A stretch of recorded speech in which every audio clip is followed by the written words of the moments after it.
My name is Lindsay, and I grew up going to church, but it was only on Sundays. We never actually took church home and talked about it in the home. It was just something I had to do, and I used it mostly as a social hour. And then once I was able to go to college on my own, I made the decision to not go back to church. Then in 2019, I had felt like there was a void in my life, but I couldn't quite place where it was from. It was around that time I got invited here to Fall at the Mill. Everyone there was so welcoming that I actually decided to go to service that Sunday. During worship, I began crying. I hadn't realized how much fear, shame, and guilt I was holding on to. And then I had realized that void I had felt in my life was where Jesus was supposed to be. Then in 2020, I was working as a nurse in the hospital and pregnant with my first son. I was so scared and had so much fear of the unknown. I then had a very difficult pregnancy.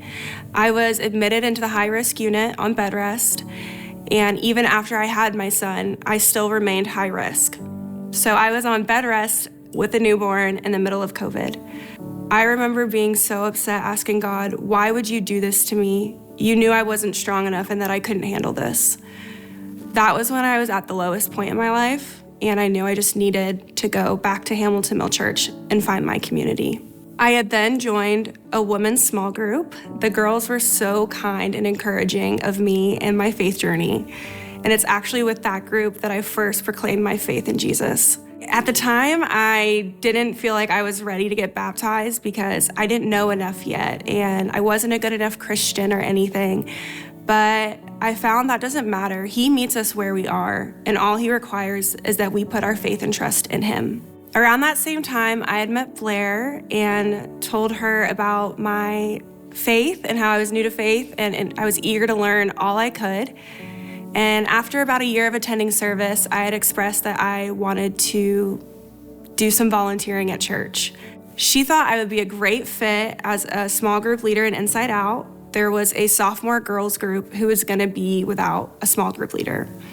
And I remember telling her, me? Are you sure? Me, I'm not, no, I can't. And she encouraged me, even though I had a million reasons and excuses to say no, I decided to take that leap of faith. And I can say now, joining Inside Out as a small group leader has been the best thing that's ever happened to me in my faith journey. I would like to thank Blair for encouraging me to become a small group leader, Meredith, my co-leader. I also would like to thank my Inside Out high school girls. They've been such a blessing to my life.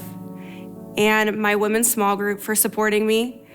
And lastly, I'm forever grateful to Jesus. He has been pursuing a relationship with me my whole life, even when I wasn't receptive to it. I'm so excited to share with you my story and my love for Jesus. And it's because of him that I'm forever free.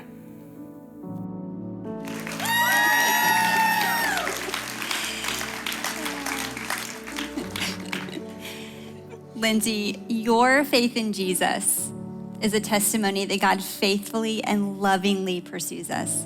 You live each day knowing that God is going to guide you and care for you. The way that you have loved your family and led your Inside Out small group, invested in your women's group, is you submitting your life for God to use it. And he has been doing that for you and for others.